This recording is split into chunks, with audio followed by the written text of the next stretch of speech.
सहगण रघुनाथान्वितं तं सजीवं साद्वैतं सावधूतं परिजनसहितं श्रीकृष्णचैतन्यदेवं श्रीराधा कृष्णपादान् सहगण ललिता शिविशाखान्वितांश्च। हरे कृष्णा कृष्णा कृष्णा हरे हरे, हरे राम राम राम हरे हरे। हम सब लोग हमारे प्यारे आचार्य श्री नरोत्तम दास ठाकुर महाशय की प्रार्थनाओं पर चर्चा करने के लिए प्रत्येक शनिवार की तरह आज भी एकत्र हुए हैं। कुछ समय से श्री नरोत्तम दास ठाकुर महाशय की वृंदावन लालसा पर हमारी चर्चा चल रही है। वृंदावन वास के बारे में बताते चले आ रहे हैं, जहाँ पर उन्होंने अपनी प्रत्येक प्रार्थना में यही भगवान से मांगा है, यही विज्ञप्ति की है, यही प्रार्थना की है श्री हरि चरणों में कि हम कब वृंदावन वासी होंगे, है ना। आज भी एक और प्यारी प्रार्थना है इसी लालसा को प्रकट करती हुई। आइए श्री नरोत्तम दास ठाकुर महाशय की प्रार्थना का आस्वादन करते हैं। हरि हरि कबे हबो वृंदावन वासी, निरखिबो नयन युगल रूप राशि, त्यजिया शयन सुख विचित्र पलंक, कबे ब्रजेर धूलाय धूसर होबे अंग, षडरस भोजन दूरे परिहरी, कबे ब्रजे मांगिया खाइबो मधुकारी, परिक्रमा करिया बेड़ाबो वने वने, विश्राम करिबो जाई जमुना पुलिने, ताप दूर करिबो शीतल वंशी बाटे, कबे कुंजे प्रवेशिबो वैष्णव निकटे, नरोत्तम दास कहे करी परिहार, कबे बाय मन दशा होइबे अमार, हरि हरि कबे हबो वृंदावन वासी, हरि हरि कबे हबो वृंदावन वासी।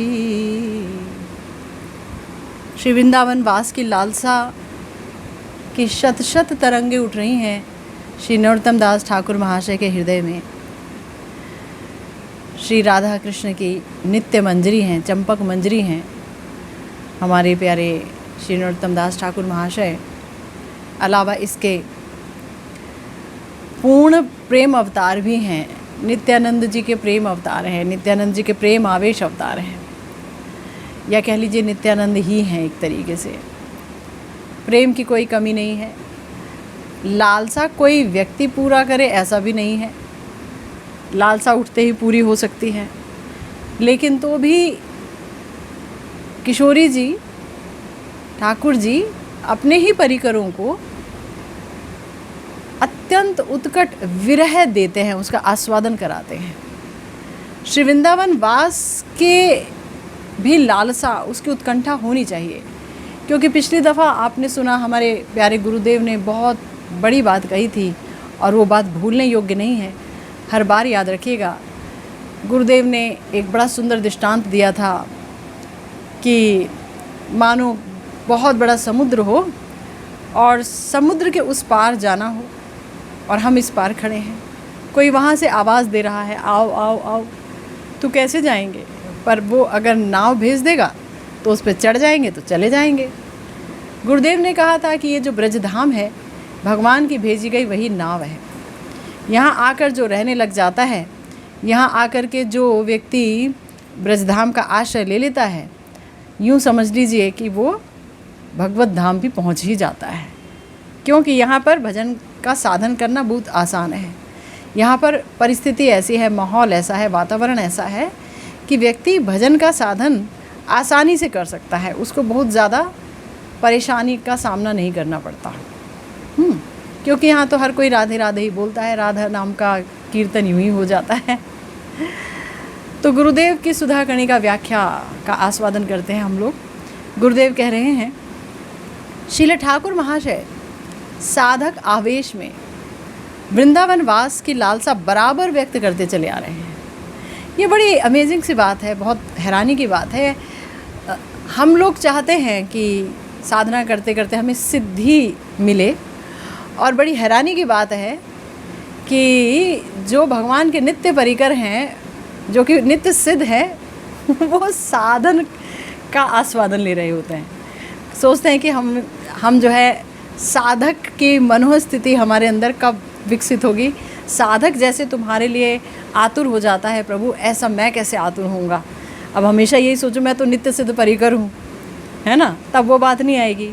जब साधक का आवेश आएगा तब समझ आएगा कि अरे बहुत दूर है हरि मुझसे, वो ब्रजवास ही कितना मधुर, अति मधुर है, वो ब्रजवास मुझे कैसे मिलेगा। गुरुदेव कह रहे हैं इसी साधक आवेश का आस्वादन कर रहे हैं हमारे श्री नरोत्तम दास ठाकुर महाशय, और श्री वृंदावन माधुरी ने उनके चित्त में विपुल आलोड़न जगाया है। आलोड़न क्या होता है? जैसे कि मान लीजिए मथ दे कोई, जैसे दही को मथ दे और मक्खन निकाल ले, है ना। तो वृंदावन वास की कामना उनके हृदय को शांत नहीं रहने दे रही है, उनके हृदय को मथ रही है कि कब वो दिन आएगा कि मैं वृंदावन वास कर पाऊँगा। खेतुरी में बैठ के सोच रहे हैं, बंगाल में बैठ कर के सोच रहे हैं। श्रीपाद जीव गोस्वामी जी की आज्ञा है कि आप वहाँ प्रचार कीजिए, तो गुरु आज्ञा भी निभानी है, शिक्षा गुरु हैं। श्री लोकनाथ जी की भी यही आज्ञा है, यही उनकी इच्छा है कि नहीं, जो ये कहते हैं आप वो पूरा करो, वो भी तो करना है। लेकिन तो भी यहाँ पर बिताए गए दिन, यहाँ पर जिस तरीके से भजन करते थे, सिद्धि यहाँ हुई, गुरु यहाँ मिले, गुरुदेव यहाँ पर हैं, वो सब कुछ याद आता है बराबर। नित्य सिद्ध है तो क्या, नित्य सिद्ध भी तो चाहेगा ना मैं वहीं रहूं जहाँ पर मेरी जगह है। तो गुरुदेव कह रहे हैं कि वृंदावन माधुरी चित्त में आलोड़न जगाएगी, क्यों नहीं जगाएगी। क्या प्रमाण है इस बात का? तो हमारे प्यारे श्री प्रबोधानंद पाद यानी श्री प्रबोधानंद जी, जो कि पहले श्री प्रकाशानंद जी थे, और उनको प्रबोध हुआ भगवत तत्व के बारे में जब श्रीमन महाप्रभु ने उन पर कृपा की।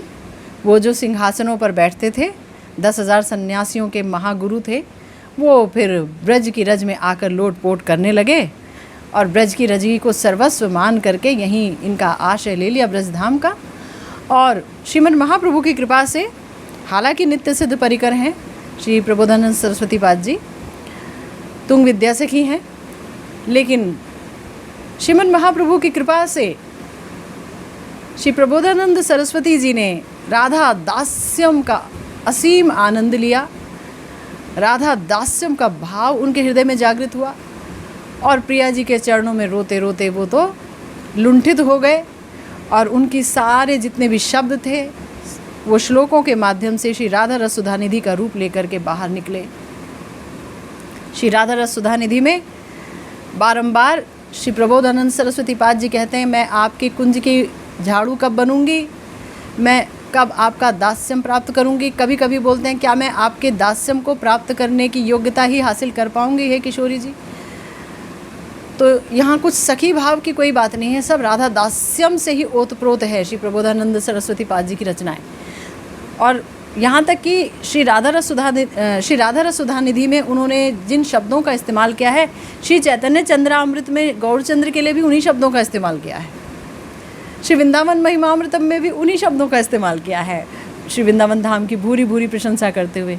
तो हमारे बहुत ही प्यारे आचार्य श्री प्रबोधानंद सरस्वती पाद श्रीमन महाप्रभु की कृपा पात्र, उन्होंने अपने श्री वृंदावन महिमामृतम में लिखा है, अनंत ब्रह्मांडवली वलित मूल प्रकृतितः सुदूरे स्वादियो जयति भगवज्योतिरमृतम तदनंतर वैकुंठम तदति रहसी स्वादिं महो मनोभू बीजात्मद्युतिमदिह वृंदावनमिदं स्थलं वृंदारण्ये मृदुल विपुल स्वच्छ मधुरं महाचिंतारत्न प्रचयमय मानंद सदनं महादिव्यामोदं प्रणयरससाराकरमहं परागाणां पुंजोज्ज्वलमति विचित्र छवि भजे। वाह, राधा कृष्ण एकात्मा श्री गौर हरि किसी पर कृपा कर दें तो जिसके मुख से वेदों के और वेदांत के वाणी निकलते थे, श्लोक निकलते थे, भगवान की वेदमयी स्तुति निकलती थी, जिनके मुख से, उनके मुख से श्रृंगार रस के गीत निकलते हैं प्रिया प्रियतम के लिए, श्री वृंदावन धाम के लिए। श्री वृंदावन धाम की महिमा का गायन करते हैं जहाँ उनके प्यारे प्रिया प्रियतम विहार कर रहे हैं। कहते हैं, अनंत ब्रह्मांडों से युक्त मूल प्रकृति से दूर, बहुत दूर, बहुत दूर, यानी माया के राज्य से दूर एक ब्रह्मांड है। एक ब्रह्मांड की बात कर रहे हैं। एक ब्रह्मांड में टोटल 14 लोक होते हैं, पृथ्वी को मिला करके, ऊपर और नीचे, है ना। ऊपर ब्रह्मा जी के लोक तक होता है, और ये जो ब्रह्मांड के इन 14 लोकों के पार फिर उसके बाद पृथ्वी, जल, अग्नि, वायु, आकाश, चित्त, अहंकार आदि ये जितने भी हैं, इन सबके 10 गुना और उससे भी 10 गुना बड़ा, 10 गुना बड़ा, एक से आवरण होता है एक ब्रह्मांड का। उसके पार विरजा नदी होती है, उसके पार होता है ब्रह्मलोक, यानी कि भगवान के श्री अंग की, श्री कृष्ण के श्री अंग की निर्विशेष ज्योति का लोक, जहाँ पर जब श्री कृष्ण असुरों को मारते हैं तो उनका उद्धार हो जाता है। वो लोग उस ज्योति में जाकर के समा जाते हैं, और उसी ज्योति में समाने के लिए अनंत ऋषि मुनि भी जो है बड़े तपस्या करते हैं। तो हमारे यहाँ वैष्णवों में बोला गया कि अरे भाई, जिस ज्योति को असुर भी पा जाते हैं उसे पाने के लिए इतनी मेहनत क्यों करते हो? अगर कुछ पाना ही है तो श्री कृष्ण के चरणों के अनंत माधुर्य से युक्त सेवा को पाओ। अनंत माधुर्य है उनके श्री चरणों में, प्रिया जी के श्री चरणों में अनंत प्रेम माधुर्य है, उनकी सेवा मिल जाए तो वो पाने की चीज़ है। तो अनंत ब्रह्मांड, एक ब्रह्मांड की बात हुई हाँ कि भाई उसके पार जो है ये ब्रह्मलोक है, तो ये बोले अनंत ब्रह्मांड हैं।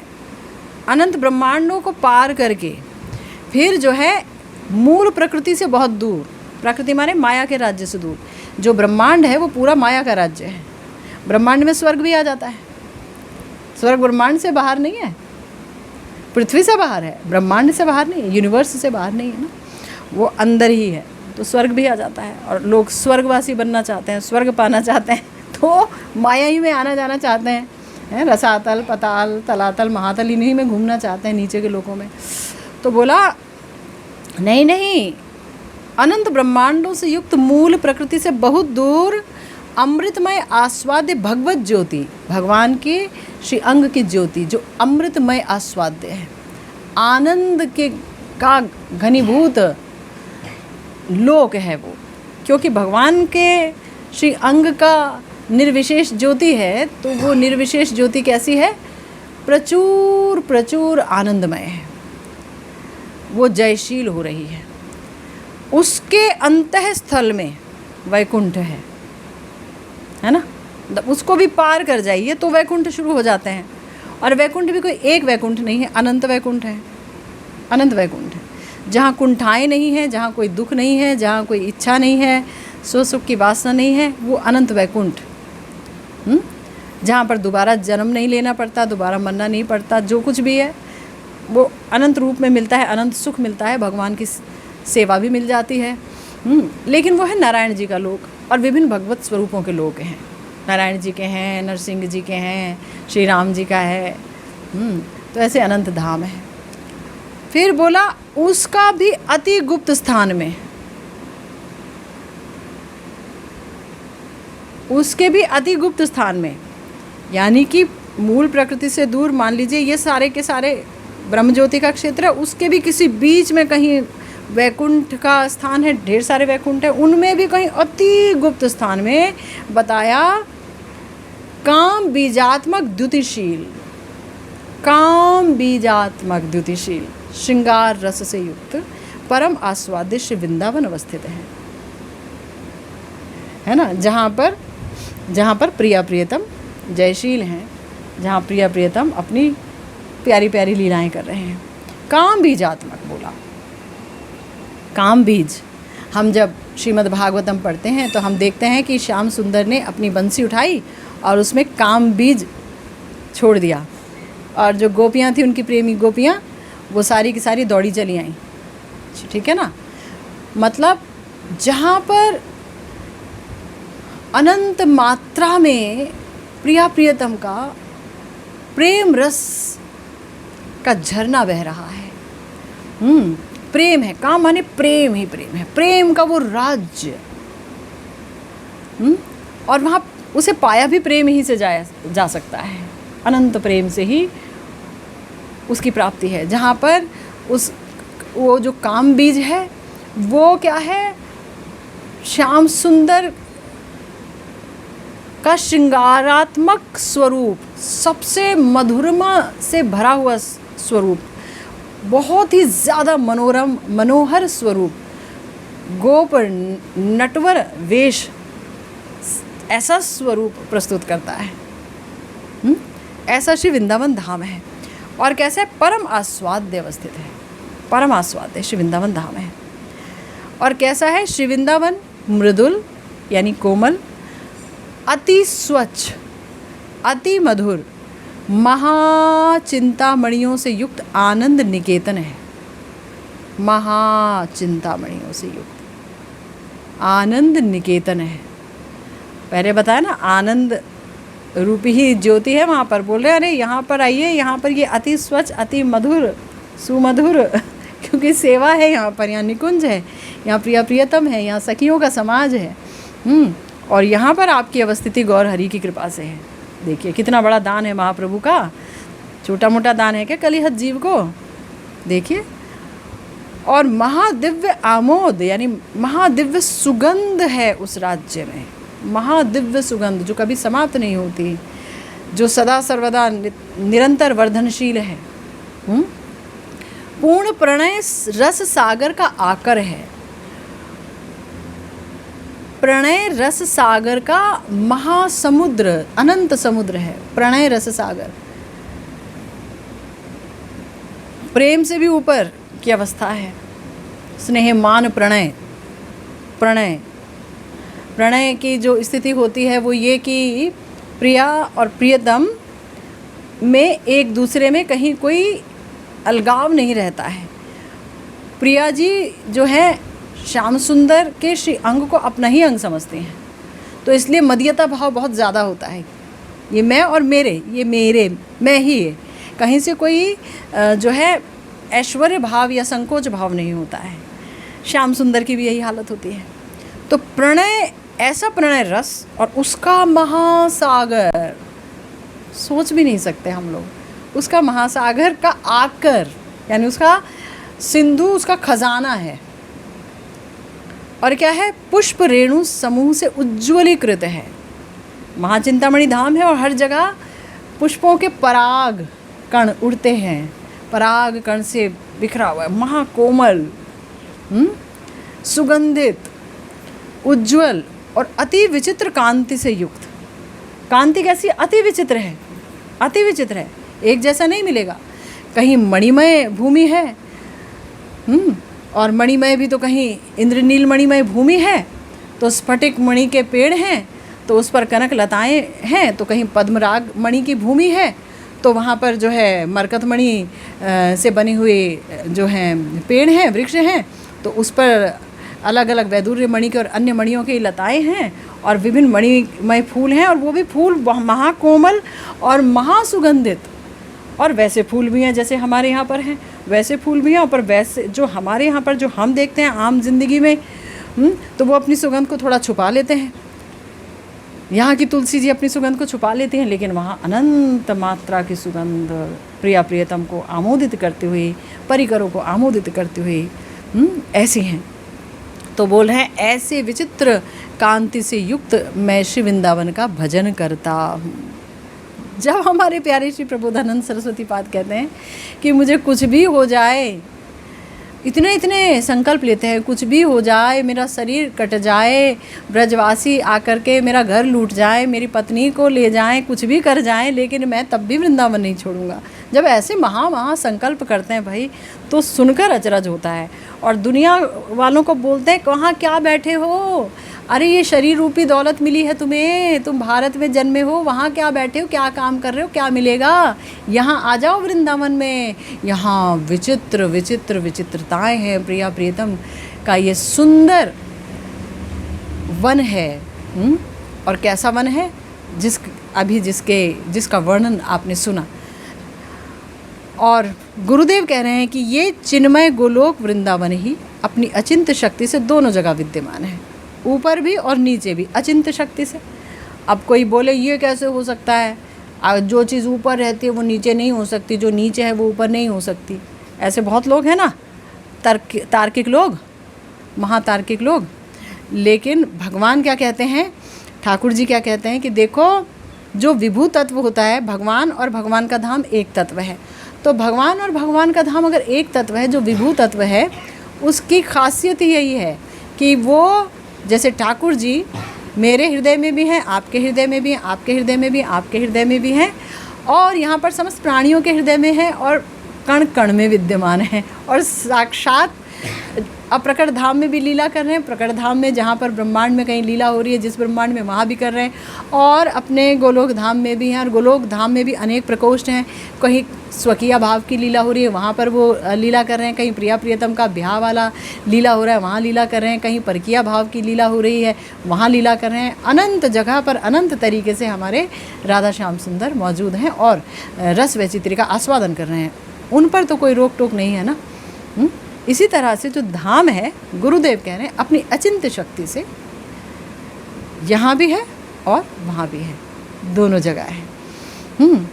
भौम व्रज प्रकृति का रूप अंगीकार किए हैं, किंतु भावुक भक्तों की आंखों के आगे उसकी स्वप्रकाश अप्राकृत शोभा माधुरी फूट उठती है। भौम व्रज, ये जो वहाँ की और यहाँ में बस ये अंतर है जरी सी, कि यहाँ के ज़्यादा करुणामय हैं, वहाँ सब नहीं जा सकते, और यहाँ तो आपने अभी टिकट कटाई, गाड़ी में बैठे और यहाँ आ गए हैं। कोई अपनी गाड़ी लेकर के आ गया, कोई गाड़ी हायर करके आ गया, आराम से आ सकते हैं। क्यों? क्योंकि अप्रोचेबल हैं। क्यों? क्योंकि दिखता है यहाँ मकान है, यहाँ पर होटल्स हैं, यहाँ रुक भी पाएंगे, यहाँ पर खा भी पाएंगे, यहाँ ये सुविधा है, वो सुविधा है, सब कुछ है ना। तो कृपा करके उन्होंने, यानी दिव्य वृंदावन धाम ने, जड़ कपड़े पहन लिए हैं। वो जड़ हो नहीं गए हैं, मात्र कपड़े परिवर्तन है। कपड़े पहन लिए, ऊपर से जामा पहन लिया है कि आपको लगे हम आप ही जैसे हैं, घबराओ मत, आ जाओ आ जाओ। मगर जो भावुक भक्त हैं, जो भजन कर रहे हैं, भजन करते करते जो अपने स्वरूप का चिंतन लेकर के, और वो इस वृंदावन में जो है वो घूम रहे हैं, विहर रहे हैं, प्रिया प्रियतम की सेवा कर रहे हैं, तो सदा सर्वदा श्री वृंदावन धाम की उस अप्राकृतिक शोभा का दर्शन करते रहते हैं। श्रील ठाकुर महाशय वृंदावन वासी होकर युगल रूप राशि दर्शन करने की वासना रखते हैं। यहाँ पर एक सवाल उठता है, श्री ठाकुर महाशय, श्री नरोत्तम दास ठाकुर महाशय वृंदावन वासी अगर होते हैं, वो तो हैं ही, और वो कहते हैं मैं युगल रूप राशि देखूंगा, इसका मतलब क्या है? हम देखते हैं कि जब मैं यहाँ पर आई तो आते ही तो मैंने नहीं देखा है कि हाँ कहाँ श्री राधा रानी विहार कर रही हैं श्याम सुंदर के साथ, कौन से कुंज निकुंज में मिलित हो रही हैं। मैंने तो यहाँ पर श्री विग्रह देखे, राधा गोविंद देव जी, राधा श्याम सुंदर जी, बांके बिहारी जी, इन सारे समस्त विग्रहों को ही देखा, उन्हीं को प्रणाम किया, उन्हीं का आश्रय ग्रहण किया। और ये कह रहे हैं कि जो है मैं जो है इनका प्रियतम की रूप राशि देखना चाह रहा हूँ, युगल रूप राशि देखना चाह रहा हूँ। तो हमारे एक आचार्य हैं श्री राधा मोहन ठाकुर, उन्होंने इस पद की महाभाव अनुसारिणी टीका में लिखा है। क्या लिखा है? उन्होंने कहा है कि इस पद में श्री नरोत्तम दास ठाकुर महाशय सिद्ध देह में प्रार्थना नहीं कर रहे हैं, वो साधक आवेश में प्रार्थना कर रहे हैं। तभी तो बोल रहे हैं ना, कब मधुकरी करूँगा, कब षड्रस छोड़ूंगा, कब विचित्र पलंग छोड़ूंगा। इसीलिए तो कह रहे हैं, क्योंकि साधक आवेश में प्रार्थना कर रहे हैं। इसलिए यहाँ श्री राधा गोविंद, श्री राधा मदन मोहन आदि श्री विग्रहों के दर्शन की आकांक्षा से ही कह रहे हैं, निरखी वो नयने युगल रूप राशि, कि राधा दामोदर जी के दर्शन करने जाऊंगा। कब जाऊंगा? यहाँ पर श्री राधा गोविंद देव जी, श्री राधा गोपीनाथ जी, श्री राधा मदन मोहन जी, श्री राधा गोकुलानंद, श्री राधा गिरिधारी, तो ऐसे बड़े प्यारे प्यारे श्री विग्रह हैं। तो वो श्री विग्रहों को देखने की ही आकांक्षा व्यक्त कर रहे हैं। वो ये नहीं कह रहे हैं कि वो जो उनके दिव्य रूप जो कि मैं अपने मानस नेत्रों से देखता हूँ, मैं वो साक्षात जाके कब देखूँगा। अभी साक्षात सेवा की लालसा व्यक्त नहीं कर रहे हैं, वो यहाँ आकर श्री विग्रहों का दर्शन करने की बात कर रहे हैं, है ना। गुरुदेव कह रहे हैं, भावुक भक्त साक्षात्कार की ही तरह विग्रह माधुरी का आस्वादन करते हैं, इसीलिए रूप राशि शब्द प्रयुक्त हुआ है। कितनी सुंदर बात है। जो भावुक भक्त है वो जब जाएंगे श्री राधा दामोदर जी के पास या राधा श्याम सुंदर के पास, तो देखेंगे अरे कितना सुंदर श्रृंगार है, आज कितना सुंदर हार पहना हुआ है, वो देखो आज तो उन्होंने क्या रूप ले रखा है, अरे आज तो हाथ में डमरू ले रखा है, अच्छा जी आज कौन सा रूप रचाया है श्री गोविंद ने, श्याम सुंदर जी ने। हाँ, कल तो ये रूप था उनका, उन्होंने नरसिंह जी का मुखौटा लगा लिया था, वो नरसिंह जी जैसे बन गए थे। अब वो देखते हैं और खूब आनंदित होते हैं, है ना। अरे कुछ तो सखियाँ भी वहाँ पर खड़ी कर दी गई थी, बड़ी सखियाँ भी देखी हमने राधा दामोदर जी के पास में, है ना। आज तो फूल बंगला सजा है, आज तो नृत्य हुआ उनके सामने, ये बड़े प्यारे लग रहे थे हमारे राधा रमन लाल जी। और ऐसे ही वो दर्शन करते हैं। देखो कितने सुंदर छोटे छोटे पाजेब पहनी हैं श्री राधा रमन लाल जी ने, उनके जो आभूषण हैं कितने सुंदर। अरे आज तो 2 दंतावली भी दिख रही है, 2।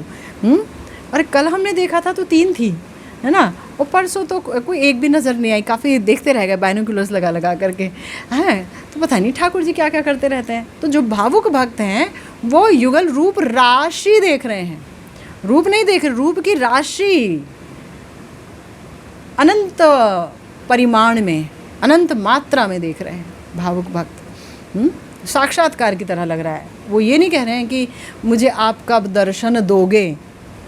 ये एक जो अजीब सा सवाल लोग कहते हैं ना, वृंदावन में आ जाते हैं और फिर कहते हैं कि क्या आप हमको भगवान के दर्शन करा दोगे।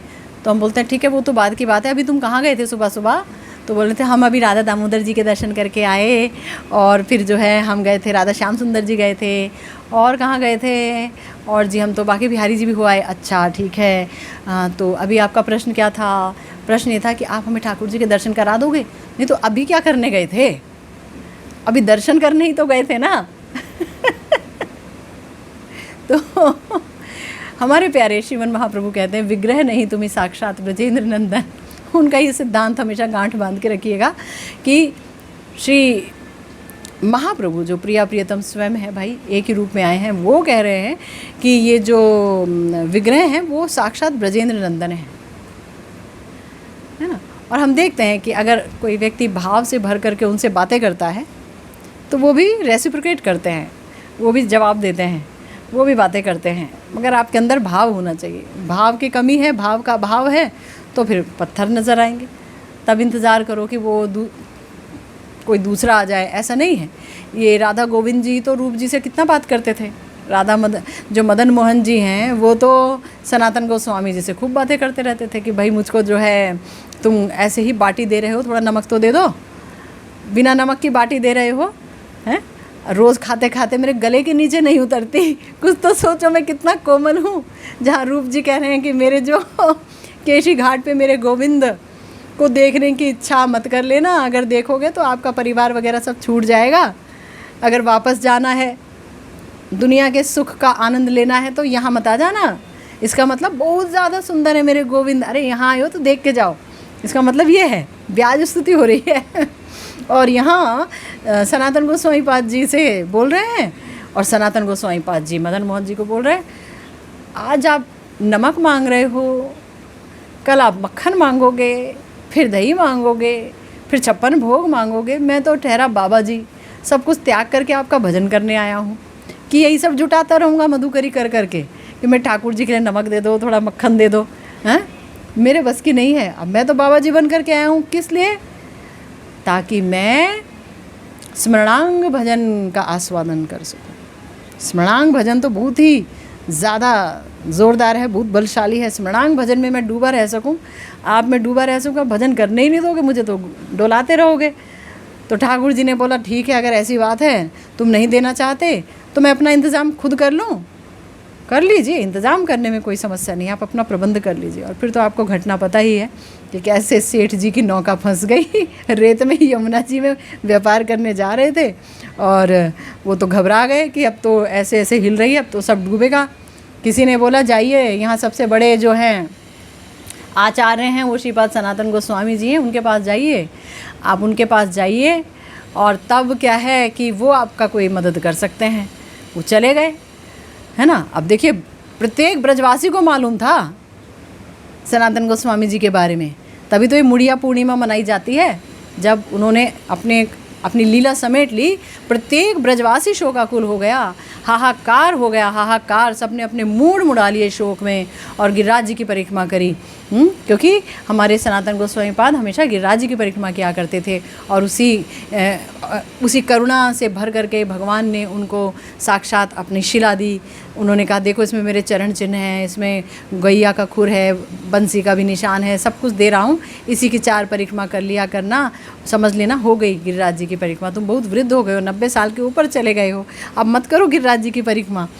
तो कहने का अर्थ ये है कि ऐसे हमारे जो प्यारे सनातन गोस्वामी पाद हैं, उनसे ठाकुर जी ये सब कह रहे हैं। और ठाकुर जी माने उनको सब कोई जानता है। और आ गए सेठ जी, और सेठ जी ने कहा कि आप कुछ कीजिए, आपका बड़ा नाम लिया जा रहा है, सब बोल रहे हैं आप बड़े सिद्ध संत हैं। तो उन्होंने कहा मैं कुछ नहीं हूँ, जो कुछ है वो है।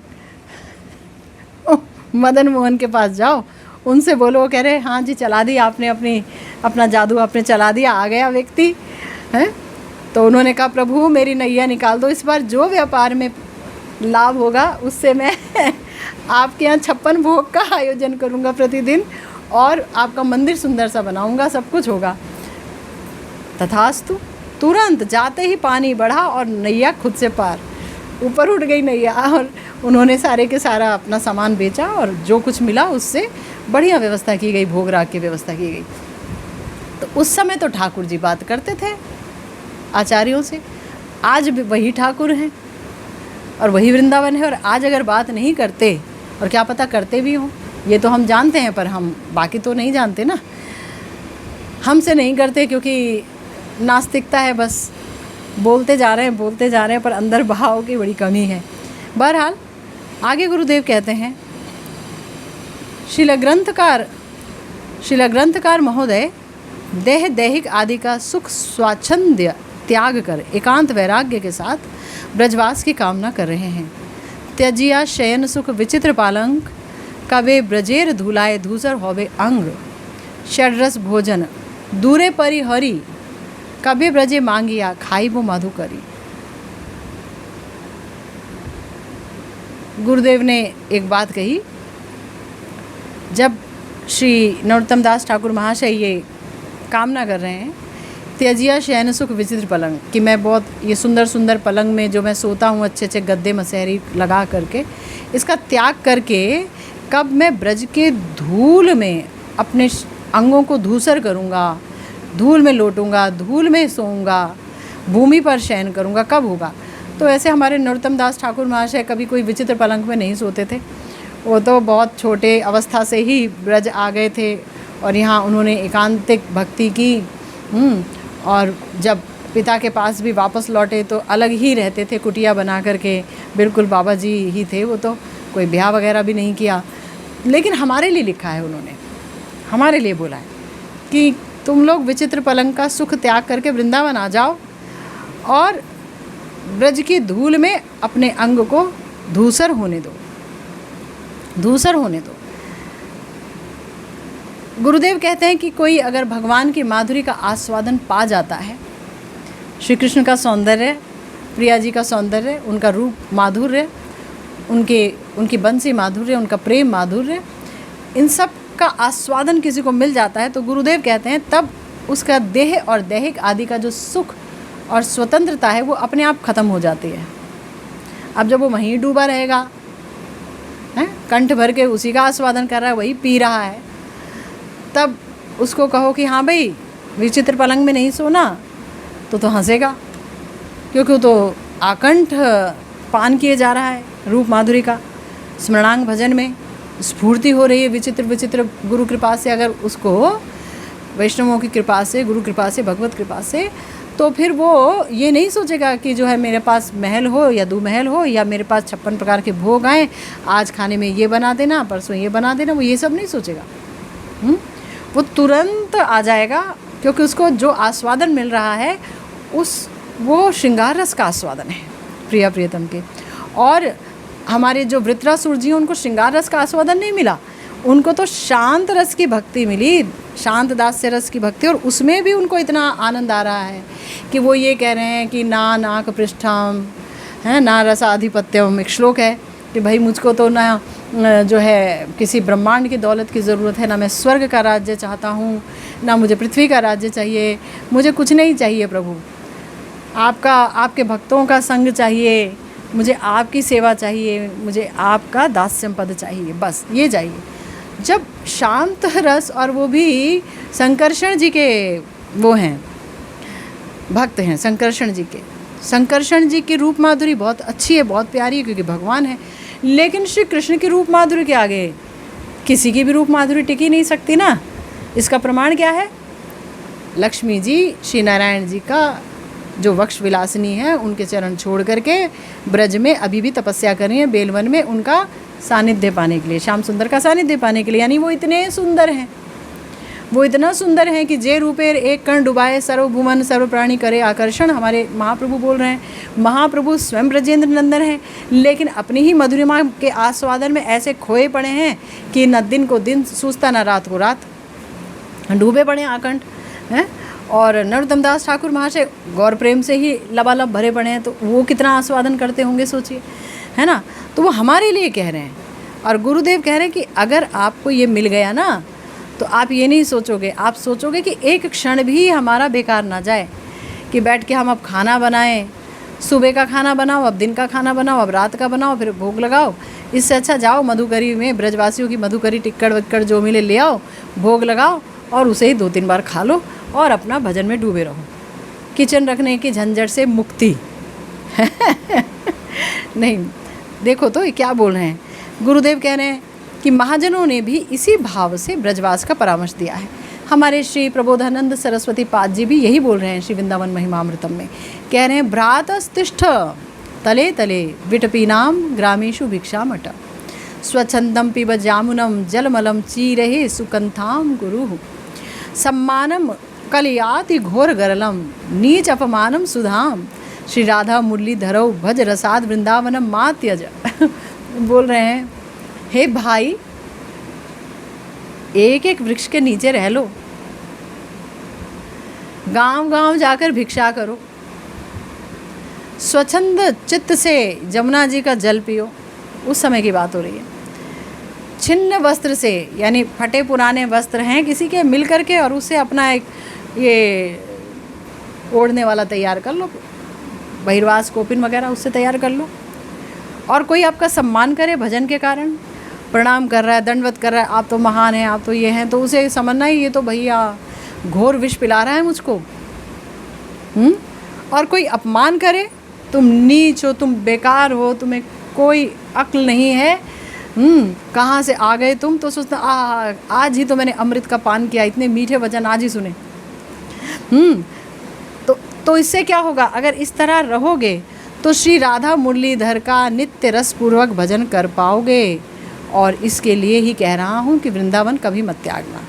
यानी अगर यहाँ पर कामकाज चल गया ठीक है, नहीं कामकाज मिल रहा है तो मत सोचो, वृक्ष के नीचे रह लो, गांव-गांव में भिक्षा करो, ठीक है ना, ऐसा बोला। लेकिन हमारी जो स्त्रियां भक्त हैं, है ना, वो ये सुने तो ये ना सोचे कि हम एक एक वृक्ष के नीचे रह लेंगे, क्योंकि माहौल फ़िलहाल वैसा वाला तो है नहीं, पहली बात। दूसरा भी माहौल ऐसा बिगड़ गया है कि आपको एक कुटिया बनानी पड़ेगी और किसी के संरक्षण में ही रहना पड़ेगा। एक कोई होना चाहिए जिसका संरक्षण हो, क्योंकि अभी कलयुग थोड़ा गहरा गया है। लेकिन तो भी जो पुरुष भक्त हैं वो तो इस चीज़ पर पूरी तरीके से चल ही सकते हैं, है ना, वो अगर वृक्ष के नीचे रहेंगे भी तो कोई समस्या नहीं है। फिर बोला कि देखो, त्यजिया शयन सुख विचित्र पालंक, त्यजिया शयन सुख विचित्र पालंक, कबे ब्रजेर धूलाए धूसर होबे अंग। इस अंश का तात्पर्य ये है कि विचित्र पलंग के शयन सुख की उपेक्षा कर सकें, तभी ब्रजरज में लेटकर ब्रह्मा उद्धव आदि की स्पृहणीय गोपी पग रज से अंग धूसरित होगा। गोपी अनुगत्यमय प्रेम पाने की यही महासाधना है। यहाँ के रज में लोटपोट करना, आप लोग लोटपोट किए हो कभी, आके लेटे हो? आज जाना परिक्रमा मार्ग में, और परिक्रमा मार्ग में जा कर के और ऊपर का अगर वस्त्र पुरुषों के लिए कह रही हूँ खोल करके, और बस अपना जितना भी कर सकें लंब लेट होते जाना, ऐसे ऐसे गोड़ा गोड़ी देना, ऐसे ऐसे ऐसे, ठीक है, गोड़ा गोड़ी देना, तुम भी देना, सब लोग देना। तो उससे क्या होगा, उससे ये हमारे प्यारे गुरुदेव का ये आदेश है, ये परामर्श है कि इसी गोपी पग रज से अगर आपका अंग धूसरित होगा तो आपको गोपी भाव का प्रेम मिलेगा। गोपी भाव का अनुगत्यमय प्रेम पाने की महासाधना यही है। क्योंकि ये जो ब्रजरज है, हमने पिछली दफ़ा भी चर्चा किया कि ब्रह्मा जी के लिए भी स्पृहणीय है। ब्रह्मा जी भी कह रहे हैं कि मुझे ये ब्रजरज मिले, इसके लिए मैं किसी भी योनि में जन्म लेने को तैयार हूँ। और उद्धव जी भी कह रहे हैं मुझे तो आप जो है औषधि लता गुल्म कुछ भी बना दो प्रभु, घास का एक तिनका ही बना दो, कुछ भी बना दो, मगर इनकी जो पगरज है गोपियों की वो मिले। और बताया गया भक्तों के पगरज के बगैर, मतलब अगर उसको अपने शरीर से नहीं मिलेंगे तो हमें अनुभूतियाँ नहीं होंगी। अब जब ये शब्द बोला जाता है भक्त की पगरज, तो जो बोल रहा होता है व्यक्ति उसी की चप्पल लेने के लिए पीछे पीछे दौड़ रहा होता है, वो आगे और बाकी 10 दर्जन लोग पीछे पीछे दौड़ रहे होते हैं, है ना। तो ऐसा नहीं करना चाहिए। परिक्रमा मार्ग पे जाइए, और यहाँ तो परिक्रमा मार्ग है, यहाँ तो कहीं भी लेट जाइए, तो यहाँ गोपी पगरज ही है सब जगह। राधा कुंड में जाइए, गिरिराज जी में जाइए, जमुना जी की परिक्रमा मार्ग में जाइए, जमुना जी में जाइए, कहीं भी जाइए आपको वही मिलेगा और कुछ है नहीं। और यहाँ के एक बिंदु के लिए इतना तड़पन है। और हमारे प्यारे श्री प्रबोधानंद सरस्वती पाद जी जो हैं, वो इस ब्रजरज की महत्ता अपने श्री राधा रस सुधानिधि में व्यक्त कर रहे हैं। हमारे प्यारे प्रबोधानंद सरस्वती पाद जी ने कहा, यो ब्रह्म रुद्र शुक नारद भीष्म मुख्ये रा लक्षितो ना सहसा पुरुषस्य तस्य सद्यो वशीकरण चूर्णमनंत शक्तिम तम राधिका चरण रेणु मनुस्मरामि। यानी ब्रह्मा, महादेव, शुक, नारद और भीष्म जैसे प्रमुख भागवत गण भी जिनका साक्षात्कार प्राप्त करने में, जिनसे मिलने में सहसा समर्थ नहीं होते, उन परम पुरुष भगवान श्री कृष्ण, यानी श्री कृष्ण से मिलने में समर्थ नहीं होते। ना ब्रह्मा, ना महेश, ना शुक जी, ना नारद जी सहसा नहीं समर्थ होते। बहुत मशक्क़त करनी पड़ती है, बड़ी मेहनत करनी पड़ती है। ऐसे भगवान श्री कृष्ण का अगर आपको उनको वश में करना है तो उस वशीकरण की अनंत शक्ति संपन्न सिद्ध चूर्ण की तरह है श्री राधा रानी की चरण रेणु, और वही है ब्रज रेणु। ब्रज में जो भी आप धूल देख रहे हैं वो प्रिया जी की चरण रेणु है, महाभाव में डूबी हुई। उसको मल लो अपने उसमें, तो कृष्ण जहाँ भी हैं दौड़े दौड़े चले आएंगे। इसीलिए हमारे श्रीमन महाप्रभु ने जब श्री राधा कुंड का अन्वेषण करके दिखाया कि देखो जी राधा कुंड ये है ना, तो राधा कुंड का दिखाया, तो श्रीमन महाप्रभु जो ब्रजेंद्र नंदन है राधा भाव में, ऐसे लिए श्री राधा कुंड की रज को और सीधा मल लिया, क्योंकि राधा जी का भाव है, प्रिया जी का भाव है और महाभाव है और विप्लम रस का आस्वादन है, मिलन रस का आस्वादन नहीं है। विप्लम रस का आस्वादन, विरह रस का आस्वादन है कि कृष्ण दूर हैं, कृष्ण नहीं है, वो मथुरा गए।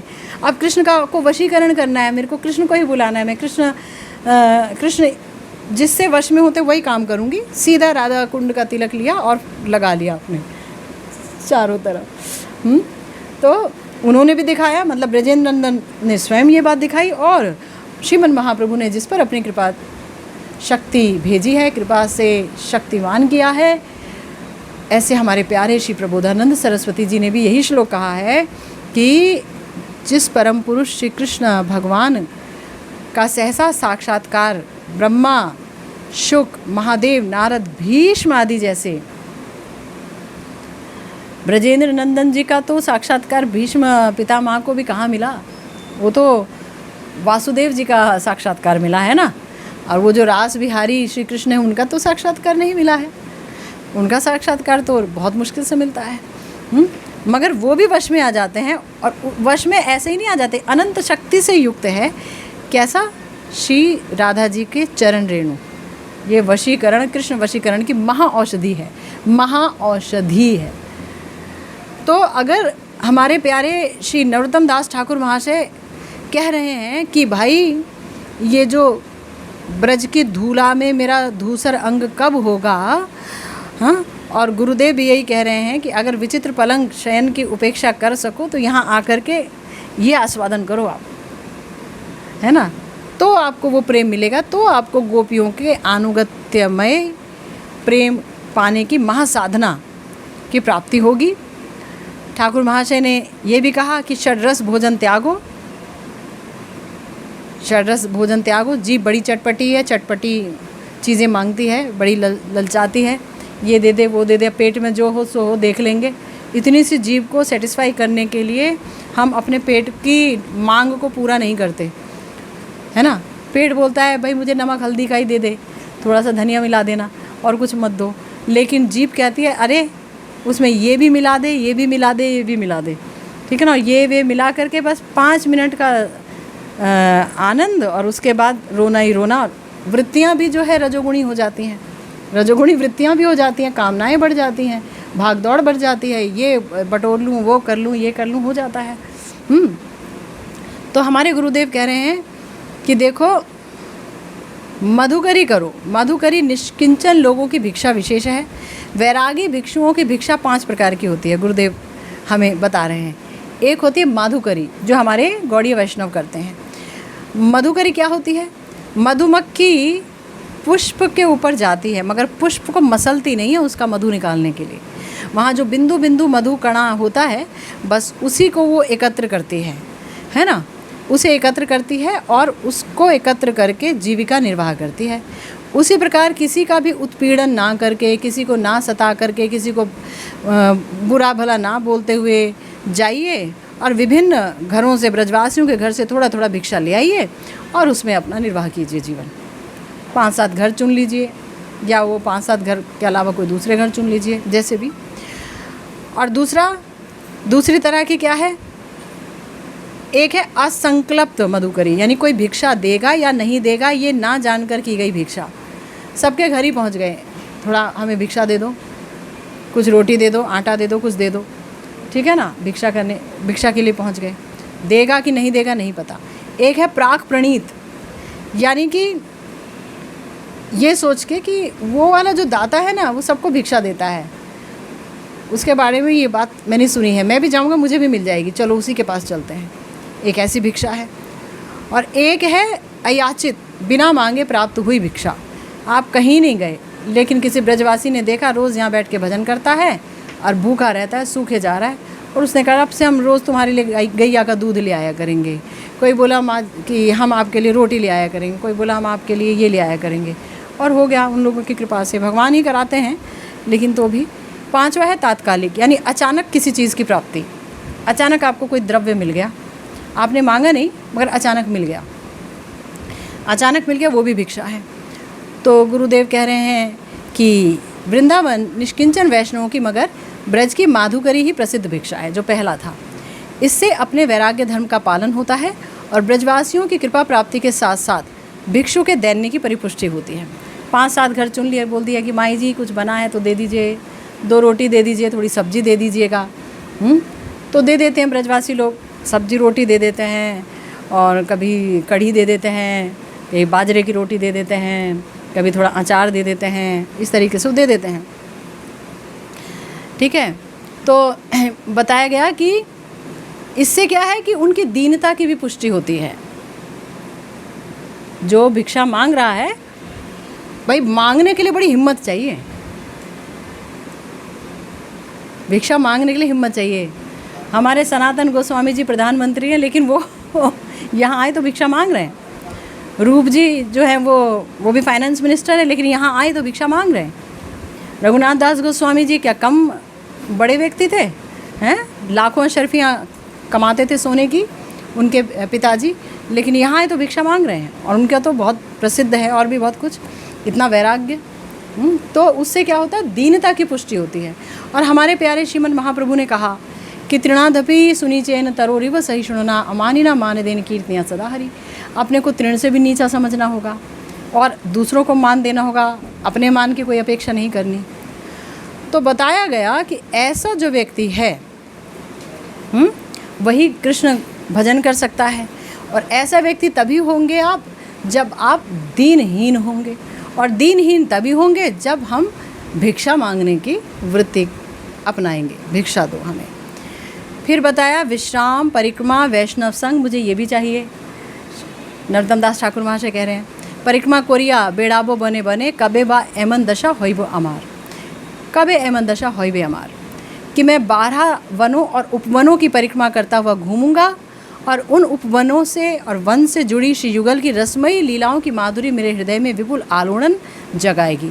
वस्तुतः वैष्णव लोग इसीलिए परिक्रमा करते हैं, गिरिराज जी की हो चाहे ब्रज 84 कोस की परिक्रमा हो, ताकि विभिन्न प्रकार की लीला माधुरी उनके चित्त में उदित हो सके।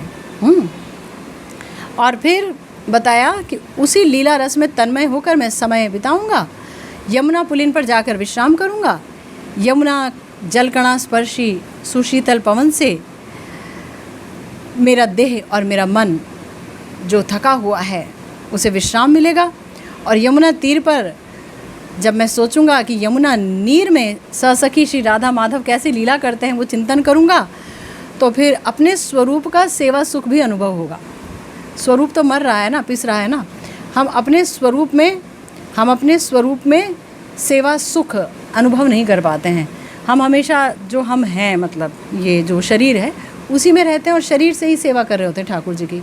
पर गुरुदेव ने कृपा करके हमें हमारा स्वरूप दिया, एकादश भाव दिए, और गुरुदेव ने कहा भैया इसी स्वरूप में बैठकर आपको प्रिया प्रियतम की लीला का चिंतन करना है, वहाँ सेवा करनी है, तभी धीरे धीरे वो स्वरूप पुष्टि प्राप्त करेगा। और लीला चिंतन अगर नहीं होगी हमारी, हम नहीं करेंगे लीला चिंतन, तो स्वरूप कहाँ पर दिखेगा? लीला में तो स्वरूप दिखता है। हाँ, योग पीठ कर रहे हैं या लीला कर रहे हैं, लीला देख रहे हैं, वहीं तो स्वरूप को देखेंगे। अब हम उस स्वरूप में बैठ कर के लीला में हम जो है प्रिया प्रियतम की सेवा कर रहे हैं, तभी तो उस स्वरूप की प्राप्ति होगी। अब ये नहीं कि कागज़ में स्वरूप मिल गया है, उसको लपेट के धर दिया और बाकी हम जो है साधक देह वाला ही सारा वो कर रहे हैं भजन, सिद्ध देह वाली भजन नहीं शुरू हुई। ग्रीष्म आदि में सुशीतल वंशीवट जाकर देह ताप नष्ट होगा और रास रस की मधुर स्मृति से हृदय का ताप भी विनष्ट होगा। वंशीवट चले गए तो देह ताप भी नष्ट हुआ, क्योंकि घनी छाया है और वहाँ रास होता है। ये सोचेंगे तो हृदय का जो ताप है बिना प्रिया प्रियतम का अनुभव किए वो भी समाप्त होगा। वृंदावन में कुंज कुंज में महानुभाव वैष्णव मिलकर कृष्ण कथा चर्चा करते हैं। मैं उन कुंजों में प्रवेश कर वैष्णवों के निकट बैठकर रसमयी कृष्ण कथा का आस्वादन करके धन्य हो जाऊंगा। शीला ठाकुर महाशय अति विनय के साथ कहते हैं, ऐसी दशा मेरी कब होगी, इसी प्रतीक्षा में बैठा हूँ। नरोत्तम कहे करी परिहार, कबे वा एमन दशा होई वे अमार। तो बात भी यही है, वृंदावन में रहने का तरीका भी यही है कि हम जो है वृंदावन में रहते हुए वैष्णवों की कृपा हासिल कर सकें, उनके संग में बैठ कर के हम लोग कृष्ण कथा का रसास्वादन कर सकें, ये ध्यान देने की बात होगी। मगर सजातीय आशय स्निग्ध वैष्णव हों, हालांकि सभी वैष्णव प्रणम्य हैं, आदरणीय हैं, सबका सम्मान करना चाहिए पूरी तरह से, लेकिन संग हमें फिर भी सजातीय आशय वैष्णवों का करना चाहिए, ताकि जो हम जिस मार्ग का हमारा भजन है उस मार्ग का भजन हमारा पुष्ट होता चला जाए, मजबूत होता चला जाए। तो ये थी आज की सविलाप प्रार्थना श्रीपाद नरोत्तम दास ठाकुर महाशय की आपके लिए। और श्रीमन महाप्रभु ने चाहा तो अगली एक और बड़ी प्यारी प्रार्थना है श्री वृंदावन वास की, जिसे लेकर के हम फिर से आपके समक्ष उपस्थित होंगे। आज की भागवती चर्चा फ़िलहाल यहीं पर विश्राम लेती है। जय जय श्री राधे श्याम, श्री गुरु निताय गौर सीतानाथ